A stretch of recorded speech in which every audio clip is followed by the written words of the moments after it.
আসসালামু আলাইকুম। আপনারা সবাই কেমন আছেন? আশা করি সবাই ভালো আছেন। তো এটা আমার ইউটিউব চ্যানেলের 3 নাম্বার ব্লগ। তো আমাদের বিলপাড়া বাজারে আজকে হাট হাট তো দেখবো যে আমাদের বিলপাড়া বাজারে সমস্ত জিনিসপত্রের দাম কত। তো আমি একটি তরমুজ আলার দোকানে গেলাম।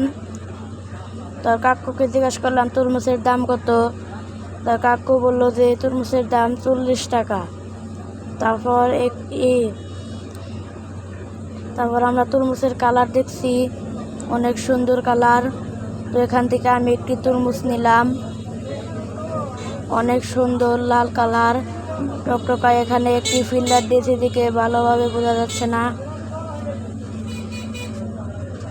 তো আমি একটি হাতে তরমুজ নিলাম। তো এটা কাকুকে কাটতে দিলাম, দেখি এটা কীরকম লাল। তো কাকু তরমুজটি কাটছে, যদি তরমুজটি লাল হয় তাহলে ভিডিওতে সাবস্ক্রাইব করে দেবে। তরমুজটি অনেক লাল, কিন্তু একটি ফিল্টার দিয়ে বোঝা যাচ্ছে না। অনেক সুন্দর। তো এখন কাকু তরমুজটি সুন্দর করে কাটছে।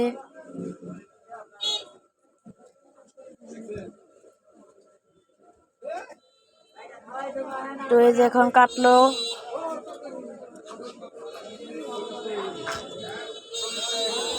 তখন আমি একটি খেয়ে দেখবো কিরকম মজা। তো খেয়ে দেখলাম অনেক স্বাদ। তো ভিডিওটি ভালো লাগলে